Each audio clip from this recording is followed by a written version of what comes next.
तर आज मी इथं पुणे जिल्ह्यामध्ये आलो होतो. आपलं संसदेचं अधिवेशन चालू आहे. पण आज या ठिकाणी आपल्या वाकड पोलीस स्टेशनच्या अंतर्गत पिंपरी चिंचवडला तिथं तायवडे गाव आहे. त्या ठिकाणी दोन मुलींवर, एक 6 वर्षाची आणि एक 10 वर्षाच्या मुलींवर अत्याचार झालेला आहे. आणि त्यांच्या आई वडिलांना त्यांच्या फॅमिलीला मी भेटलो आणि हा प्रकार अत्यंत गंभीर आहे. आपल्या भोर तालुक्यामध्ये अशाच पद्धतीचा प्रकार घडला आणि त्या आरोपीला फाशी शिक्षा झालेली आहे. मला वाटतं फार लवकर हा निकाल आला आणि अशाच पद्धतीनं आमची मागणी अशी आहे की केस सुद्धा फास्ट ट्रॅक कोर्टाकडे द्यावी. यासाठी मी मुख्यमंत्र्यांना भेटणार आहे.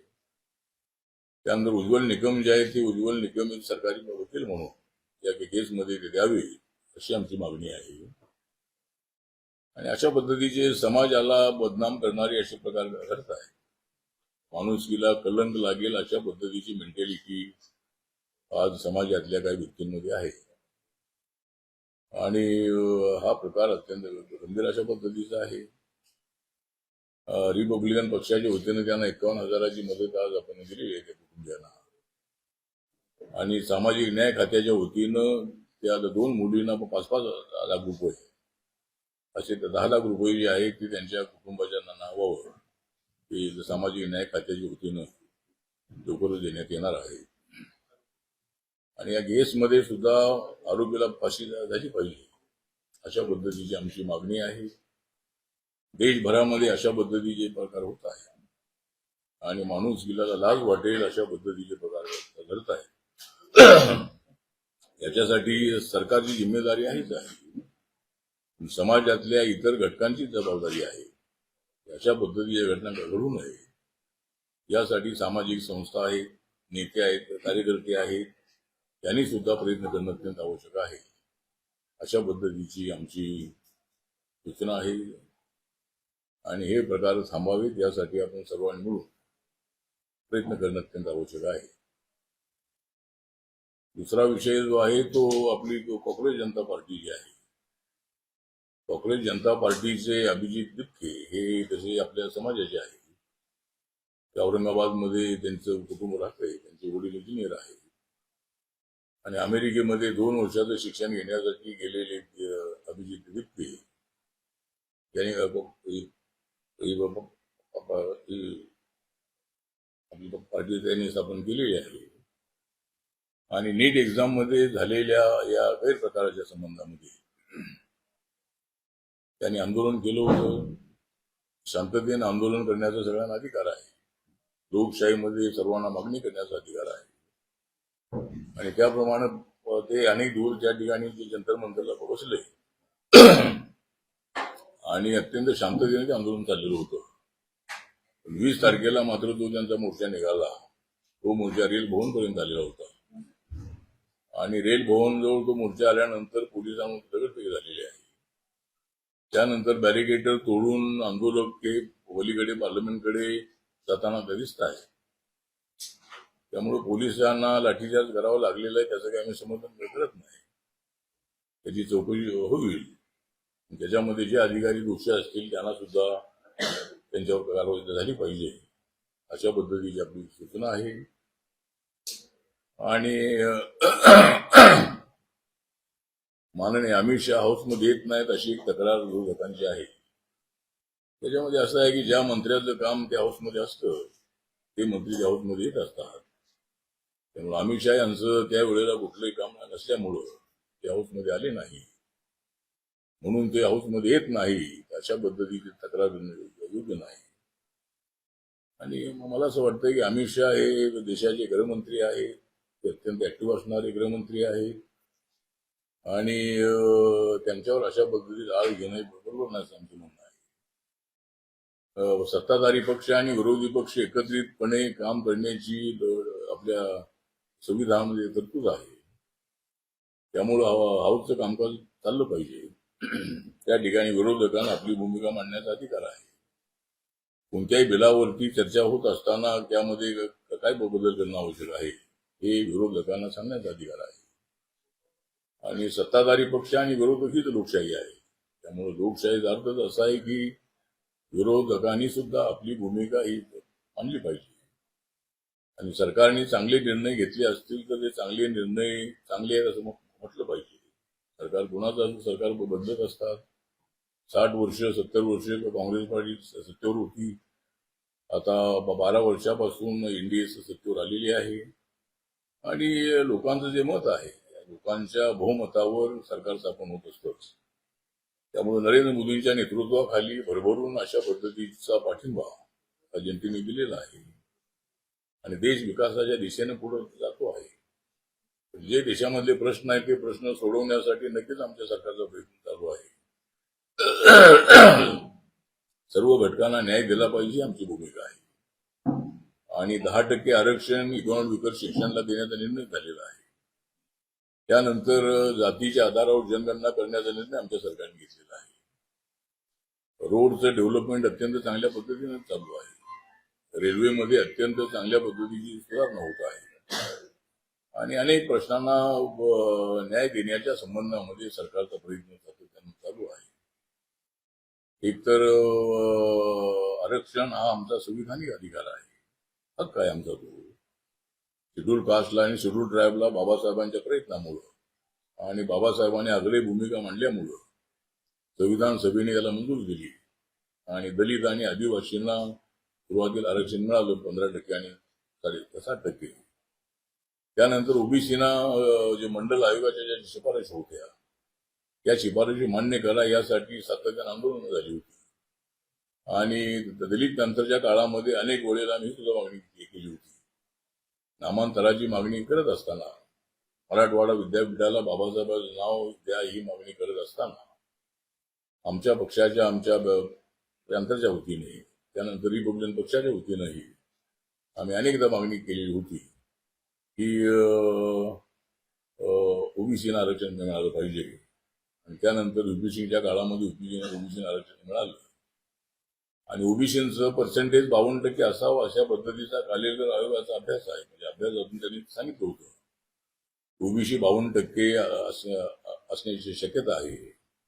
आता जातीच्या आधारावर जनगणना ही आता चालू होणार आहे. त्यावेळेला प्रत्येक जातीचं पर्सेंटेज किती आहे हे आपल्याला कळणार आहे. त्यामुळे कुठल्याही जातीवर अन्याय नको ही आमची भूमिका आहे. आम्ही अनेक वर्षांपासून ही मागणी करत होतो की दलित आदिवासी आणि ओबीसीना आरक्षण मिळालेलं आहे. सवर्ण समाजामध्ये सुद्धा अनेक अशी कुटुंब आहेत की ज्या कुटुंबाचं उत्पादन 8 लाखाच्या आतमध्ये आहे अशा कुटुंबाला सुद्धा आरक्षण मिळालं पाहिजे. मग ते हिंदू कुटुंब असेल, मुस्लिम कुटुंब असेल, ख्रिश्चन कुटुंब असेल, शीख कुटुंब असेल, बुद्धिस्ट कुटुंब असेल, लिंगायत असतील, जैन असतील, जे या देशाचे नागरिक आहेत आणि त्या समाजामध्ये अशा काही फॅमिलीज असतील तर त्यांना आरक्षण मिळालं पाहिजे. आणि महाराष्ट्रामध्ये मराठा समाजाला आरक्षण द्या अशा पद्धतीची मागणी सर्वात अगोदर आम्ही केलेली आहे. त्यामुळं आता मराठा समाजाला आरक्षण महाराष्ट्र सरकारचं जे 10% आहे ते मिळालेलं आहे. पण केंद्राचं आरक्षण देण्यामध्ये अडचण ही आहे की आता 10% आरक्षण जे आहे की 10% आरक्षण ऑलरेडी मराठा समाज आपले क्षत्रिय आहेत, आपले ब्राह्मण आहेत, या सर्वांना त्या आरक्षणाचा फायदा होणार आहे, म्हणजे फायदा होत आहे. त्यामुळं मला असं वाटतं की अलीकडे आरक्षण हटाव अशा पद्धतीची मागणी होत आहे. आरक्षण हे सगळ्या जातींना मिळते आता. त्यामुळे आरक्षण हटाव अशी मागणी करणं ही असंविधानिक आहे, ही घटनेच्या विरोधामध्ये आहे. आणि अशा पद्धतीचं कॅम्पेन थांबवलं पाहिजे म्हणून आपण एक पत्र प्रधानमंत्र्यांना लिहिलेलं आहे. आणि अश्विनी वैष्णव जे या खात्याचे मंत्री आहेत, जो असा प्रचार करणारे जे काय संस्था किंवा ज्या व्यक्ती आहेत त्यांच्यावर त्यांना तिथं थांबवलं पाहिजे आणि समाजामध्ये दुरी निर्माण करण्याचा प्रयत्न होऊ नये अशा पद्धतीची आमची भूमिका आहे. त्यामुळं आमची सूचना हीच आहे. आणि दुसरा जो आपल्या एक्झामचा जो पेपर लीक होण्याचा जो प्रश्न आहे तर यामध्ये महाराष्ट्रातले लोक जास्त सापडलेले आहे. महाराष्ट्रातले म्हणजे कुठले असू ते, पण अशा समाजामध्ये अशा काही व्यक्ती आहे त्या व्यक्ती हा विचार करत नाही आहे याचा किती विद्यार्थ्यांना नुकसान होणार आहे. त्यामुळे नीटची एक्झाम जी आहे ती नीटची एक्झाम ही पुढे ढकलण्यात आली. अनेक विद्यार्थ्यांनी आत्महत्या केलेली आहे आणि नंतर नीट एक्झाम झालेली आहे. पण असे पेपर लीक होऊ नये. अनेक वेळेला अशा पद्धतीचे पेपर लीक झालेले आहे. सरकार कोणाची असो त्या त्या राज्यामधल्या सरकारची जबाबदारी आहे, केंद्राची तर आहेच आहे. पण केंद्राच्या वतीनं आता नरेंद्र मोदी सरकारने, एनडीए सरकारने आता बिल आणलं होतं. त्याच्यावर चर्चा झालेली आहे आणि मला असं वाटतं की ते बिल जे आहे ते आता त्या बिलला मान्यता मिळालेली आहे आणि जवळजवळ 10 वर्षाची शिक्षा देण्याची तरतूद त्यामध्ये आहे. पण असं आहे की कायदे जरी किती मोठे केले तरी कायद्याची अंमलबजावणी करणारे जोपर्यंत मिळत नाही तोपर्यंत अशा पद्धतीच्या घटना पुन्हा घडत आहेत. कायदा असला तरी त्या कायद्याची अंमलबजावणी होत नाही आहे. आपल्या संविधानामध्ये आर्टिकल 17 प्रमाणे जातीवाद संपलेली आहे.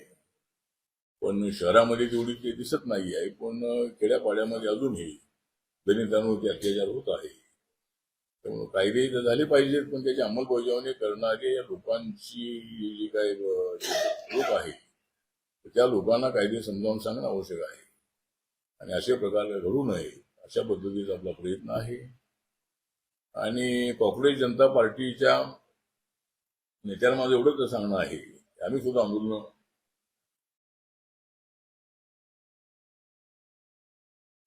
आंदोलनं केलेली आहे आणि आम्हाला माहित आहे की शांततेनं आंदोलन केलं की पोलीसवाले लाठीमार करत नाही आणि आम्ही सुद्धा लाठ्या खाल्लेल्या आहे. अनेक वेळेला आम्ही बॅरिकेड तोडून पलीकडे गेलो, पोलिसांनी आमच्यावर लाठ्या मारलेल्या आहे आणि आपल्याला माहित आहे की खैरलांचा जो घटना घडली होती, दलितांवर मोठा अत्याचार झालेला होता. त्या ठिकाणी 4 लोकांची मर्डर झाली होती आणि त्यावेळेला प्रकाश आंबेडकर, मी, गवई साहेब, कवाडे सर आम्ही नागपूरमध्ये 4 डिसेंबरला एक मोर्चा ठेवला होता आणि त्यावेळेला पोलिसांनी असा बंदोबस्त ठेवला की मला तिथे गेल्याबरोबर पकडलं, प्रकाश आंबेडकरांना पकडलं, कवाडेंना पकडलं, राजेंद्र गवईंना पकडलं आणि बाहेरून येणाऱ्या एकाही माणसाला नागपूर शहरामध्ये येऊ दिलं नाही. एवढंच नव्हे तर नागपूर शहरामधले लोक हजारोच्या संख्येने मोर्चात येणार होते.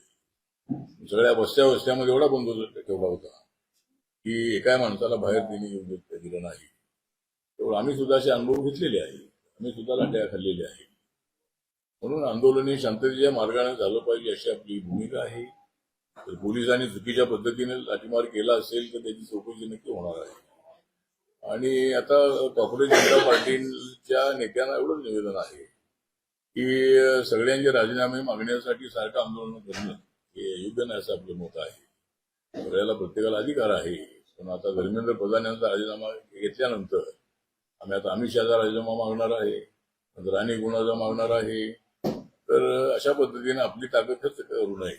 विधायक काम करण्याच्यासाठी त्या विद्यार्थ्यांना किंवा जे विद्यार्थी तुमच्यासोबत करून आलेले आहेत त्यांना विधायक काम करण्यासाठी त्यांनी आपला कार्यक्रम तयार करावा आणि त्यांची आर्थिक उन्नती होण्यासाठी त्यांना मदत करणं अत्यंत आवश्यक आहे. पुन्हा सर्वांना आंदोलनामध्ये आणून त्याचा उपयोग नाही आहे.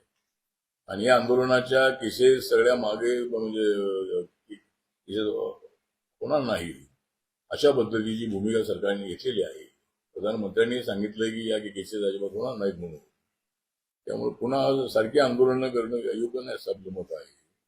तर कारण आपण इतर विषयावर म्हणजे इतर लोकांचे जे प्रश्न आहेत त्याच्यावर आंदोलन करायला काही हरकत नाही आहे. भूमीना जमीन द्या यासाठी आंदोलन केलं पाहिजे.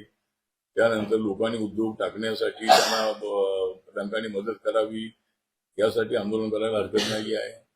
पण फक्त राजीनाम्यासाठीच एक राजीनामा घेतल्यानंतर पुन्हा राजीनामा सगळ्यांचा मागायचा हे योग्य नाही असं आपलं मत आहे. आणि विद्यार्थ्यांनी मात्र मोठ्या प्रमाणामध्ये आंदोलनामध्ये सहभाग घेतला होता आणि सरकारने सुद्धा त्यांचं म्हणणं जे आहे त्यांच्या भावना लक्षामध्ये घेऊन त्यांच्या सगळ्या मागण्या मान्य केलेल्या आहेत.